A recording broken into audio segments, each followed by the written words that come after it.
네, 앞서 오프닝에서 예고해드린 대로 경제 상황도 심상치 않습니다. 특히 미국이 가파른 금리 인상을 하면서 한국은행도 고심에 빠졌는데요. 이 금리 인상이 줄 여파도 어떻게 될지 궁금합니다. 말씀드렸던 대로 이 분야 전문가이시기도 하고요. 지금 국민의힘에서 또 전반기에는 정무위 활동을 하셨죠. 윤창현 의원 저희가 스튜디오에 직접 모셨습니다. 의원님 어서 오십시오. 예, 안녕하십니까. 네. 자, 어제 경제 위기 관련해서 안철수 예. 의원 주최로 민당정 토론회 예. 토론자로 참여하셨습니다. 예. 이 토론회 내용 좀 알려주시죠. 예, 우선 그 주제를 위기, 네. 글로벌 경제 위기와 우리의 대응 방안이라고 하는 네네. 그런 이제 주제로 해서 두 분의 발표, 네 분의 토론자, 저도 이제 토론자로 참여했습니다. 네. 요즘에 뭐 중진 의원님들이 뭐 공부 모임을 많이 만들고 계세요. 모임들이 많아요. 예, 오늘 아침에 또 김기현 의원님 네. 주최로 혁신24 새로운 미래 여기에서 이제 두 번째 공부 모임인데 네. 김광두 교수님 오셔서 네. 아주 또 좋은 그런 여러 가지 혁신에 대해서 그 노동 분야 이런 얘기도 했고 네. 또 장제원 의원님이 만든 미래혁신 포럼은 김종인 비대위원장님 네. 전 비대위원장님 모셔서 강연 들었고 그래서 어제는 저는 토론자 오늘은 또 청중으로 가서 열심히 공부하고 예. 아침에 그냥 아침부터 되게 바쁩니다 제가. 예. 예. 거의 일하시기도 바쁜데 공부하느라도 더 바쁘신 것 같고요. 예. 자, 그런데 뭐 면면을 들어보니까요. 사실 김종인 전 비대위원장도 그러시고 경제 분야에 또 나름 뭐 경제 관련된 주요한 업적들을 남기신 분들입니다. 예. 경제 민주화 얘기도 했었죠. 어제 토론회가 사실은 이 말씀하셨던 것처럼 이제 글로벌 경제 위기와 우리의 대응 방향입니다. 예, 예. 이게 뭐 우리나라 개별 요즘은 이제 물론 이렇게 로컬만 꼭 경제 위기가 생기는 게 아니니까요. 예. 다 연결되어 있는데 예. 이거 어떻게 인식하고 계시고 어떻게 해결해야 된다 이렇게 좀 중지가 모아졌나요? 예, 우선 뭐 굉장히 많은 얘기들이 오갔기 네네. 때문에 어제 안철수 의원께서 직접 저 사회를 보셨어요. 네네. 12시 반까지 했습니다. 예, 배가 좀 고팠었는데 네. 스태그플레이션이라고 네. 하는 어떤 인식, 그다음에 통화수합 같은 어떤 여러 가지 거시적, 미시적인 대응 방안 네. 이런 부분이 종합적으로 좀 검토가 됐고 네. 거기에서 이제 많은 내용들이 나왔는데 그런 내용들이 좀 많이 도움이 되는 내용도 많아가지고 네. 한 번 더 필요하면은 한 번 더 할 수도 있겠고 또 비슷한 주제로 시리즈로 만들어 한번 가보자 뭐 이런 얘기도 했었고요. 예. 아주 뭐 좋은 그런 분위기 속에서 많은 내용들이 진지하게 검토됐고 방기선 차관도 오셨고 김소영 금융위원회 부위원장도 오시고 네. 그래서 아주 열띤 토론이 이어졌습니다. 예, 뭐 또 연세대 성태윤 교수 등 뭐 관련해서 많은 전문가분들과 함께 얘기를 하셨는데 예. 앞서 금통위가 일단 0.5% 빅스텝 예. 예, 이 0.25 단위로 올리는데 예. 0.5%를 올렸습니다. 이제 예. 2.25%가 됐는데 예. 의원님께서는 그 노벨 경제학상 받은 폴 크루그먼 교수의 말을 뭐 이분의 말은 아닙니다만 이분이 표현했던 걸 인용하면서 가학적 통화주의다. 예. 이게 좀 너무 말 그대로 부담을 줄 수 있고 인플레이션 우려 때문에 올린 금리 인상이 또 다른 문제를 낳을 수 있다. 이런 우려신가요? 이 발언의 배경 말씀해 주시죠. 예, 우선 뭐 조금 좀 그 강한 단어긴 합니다. 그렇죠. 예, 가학적이라는 말을 우리가 별로 평소에 뭐 많이 쓰는 말은 그렇죠. 아닌데 이제 미국 단어로 세도 모니터리즘이라고 하는 네. 단어인데요. 이 단어의 개념은 이제 한마디로 비용이 올라가서 에너지값과 곡물값이 우크라이나 사태 등등으로 인해 올라가서 생긴 공급 충격, 비용 압박 인플레이션하고 네. 돈이 풀려서 구매력이 상승해서 생긴 수요 견인 인플레이션. 네. 그래서 공급 쪽에서 물건값 에너지값이 올라서 생긴 인플레 요인과 네. 수요 쪽에서 돈이 풀려서 생긴 인플레 요인이 합쳐져 있다는 거죠 지금. 네. 근데 이렇게 두 개가 합쳐져서 지금 인플레가 발생하고 있는데 그거를 해결하라고 그랬더니 그냥 금리를 올려서 돈을 확 쬐가지고서 이 모든 인플레이션을 한꺼번에 다 잡겠다.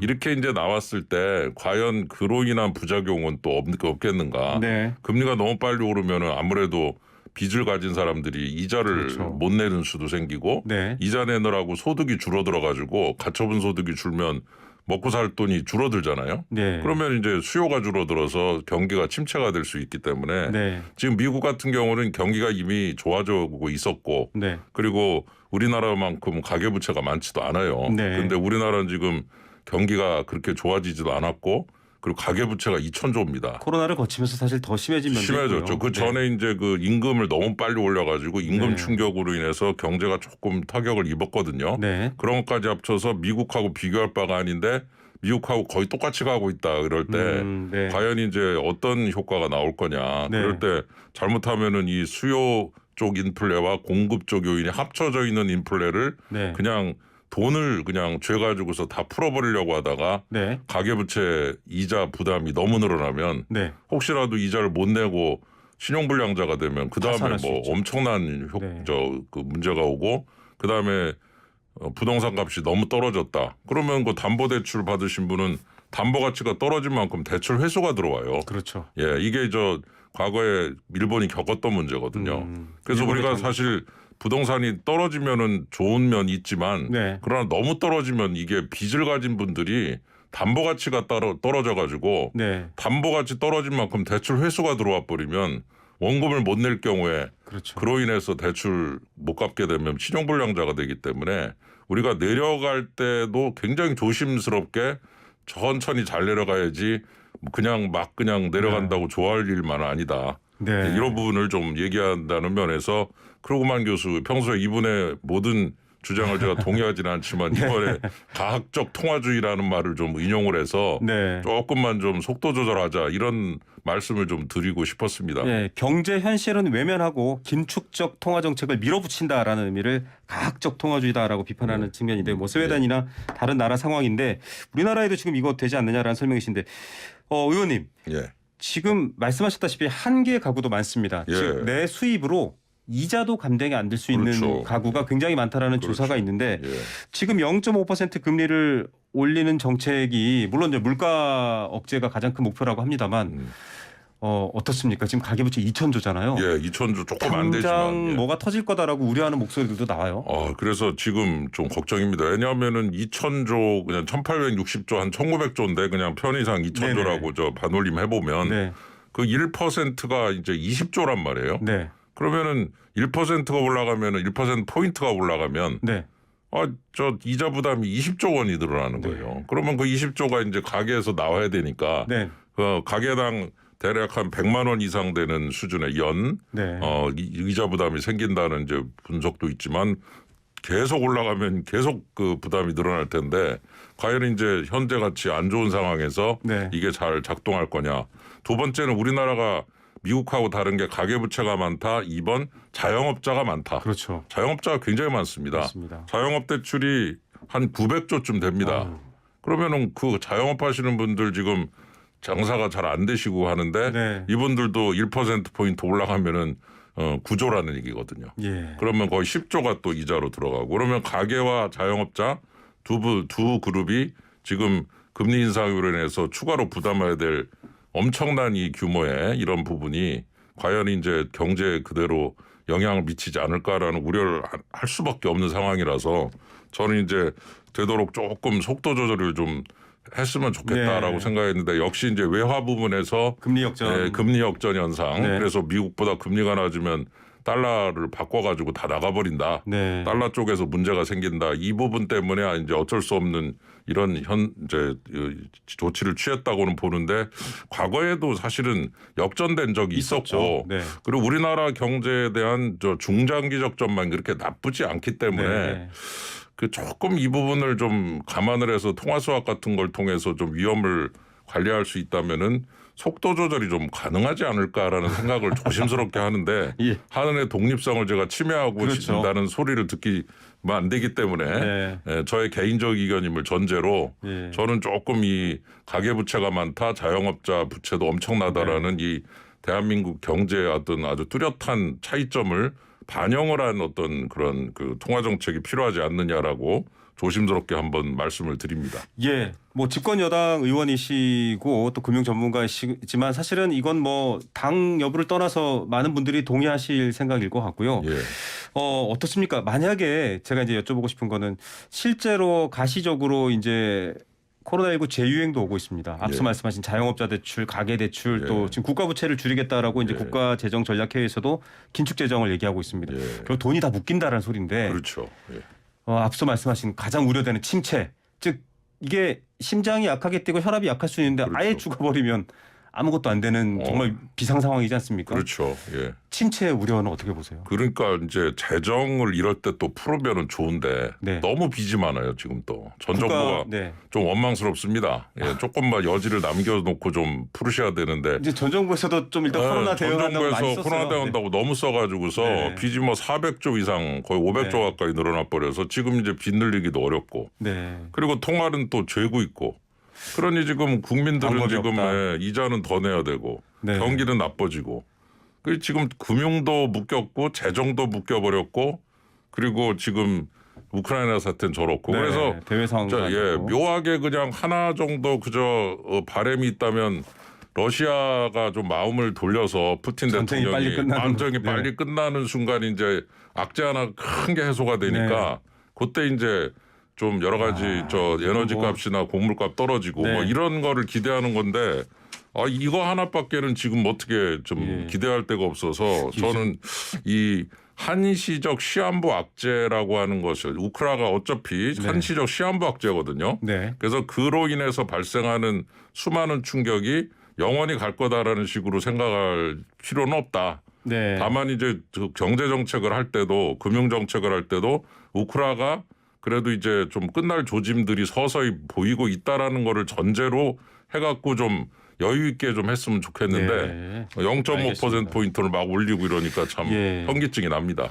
예. 그 국가 재정은 이제 물론 국가 재정도 건전하게 관리해야 됩니다만 국가는 좀 빚을 져도 된다라는 또 시각도 있잖아요. 좀 지출주의자들 예. 말씀이시기도 한데 예. 전 정부 탓을 하시니까 사실은 대통령도 전 정부 얘기했다가 조금 지금 여론이 안 좋으니까 예.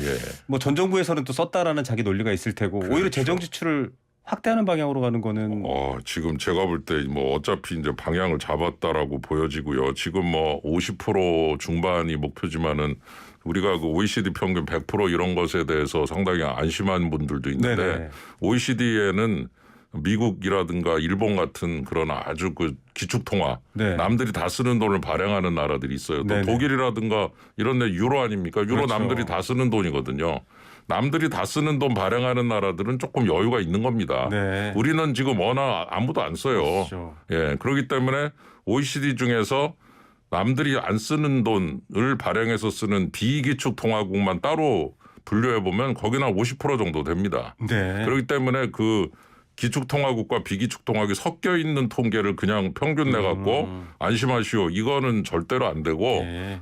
비기축통화국 따로 기축통화국 따로 분류를 해서 분명하게 선을 그어야 됩니다. 네. 우리는 비기축통화국 네. 원하는 남들이 안 쓴다. 네. 그러므로 우리는 달러를 항상 모아놔야 되고 확보해야 되고 쌓아놔야 된다. 벌 수밖에 없어요. 찍을 네. 수가 없죠.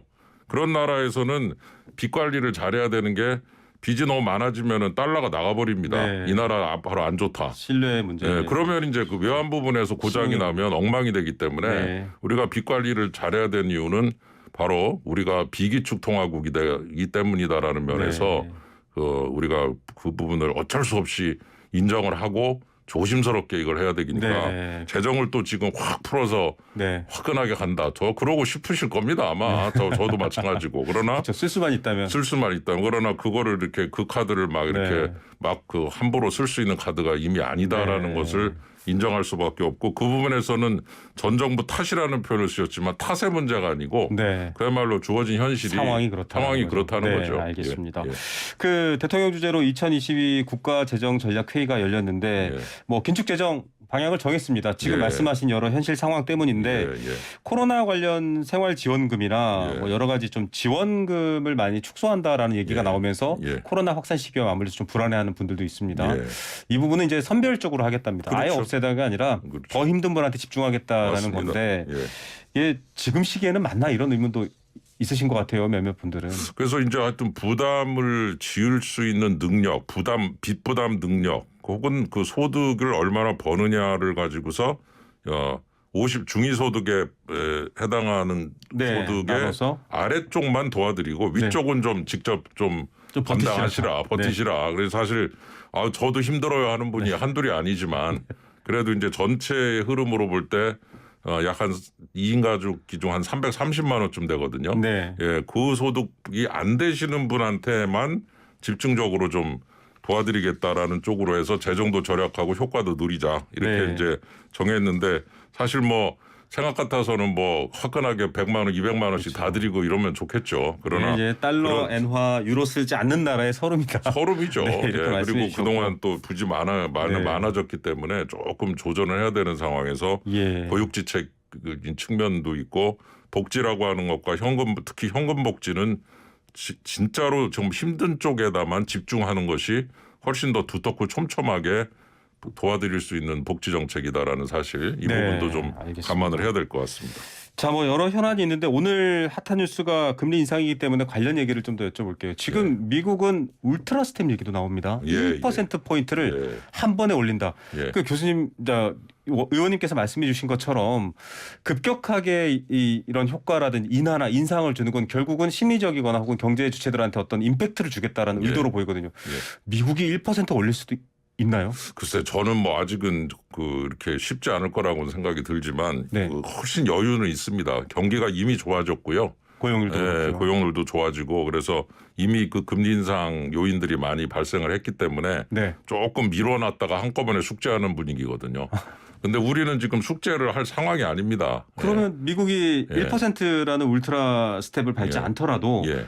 또 굉장한 폭으로 상승을 했을 그렇죠. 때 한국은행 금통위는 국가로부터 독립된 금융기관이긴 하지만 예. 이게 그대로 또 지금처럼 대처를 할 경우에는 굉장히 어려워질 것 같다. 예, 저는 이제 거기서부터는 이제 좀 미시적인 게 들어가야 된다고 봅니다. 미시적으로 그러니까 간다. 사실은 이제 미국과의 금리 차는 아까 말씀드린 외환 문제거든요. 네네. 예, 달러의 유출. 네. 이 달러 유출 문제를 이제 방한하시는 옐렌 네. 재무장관하고 좀 협의를 해서 네. 통화 수합 같은 거를 딱 잡아놓으면 다른 안전망을 통해서 그렇죠. 예. 굳이 시장에 직접 영향을 미치는 금리 정책만을 고수할 필요는 그렇죠. 없다. 예, 그래서 알겠습니다. 달러 확보 정책을 다른 데서 네. 이걸 만들어내면 이 알겠습니다. 달러 부분의 압력이 적어지면은 네네. 그만큼 우리 페이스를 좀 가져갈 네. 수 있으니까 좀 미시와 거시를 합쳐서 가야지 금리만으로 해결하겠다 이러면 안 될 것 같습니다. 자, 들어오시면서 나도 대출 때문에 이자 오르면 힘들어라고 하셨는데요. 의원님 목소리가 좀 전달이 잘 됐으면 좋겠습니다. 글쎄요. 저희한테 또 예. 시간 자주 내시기로 하셨으니까요. 예. 다음에 또 모실 얘기 듣겠습니다. 감사합니다. 네, 감사드립니다. 네, 국민의힘 윤창현 의원이었습니다.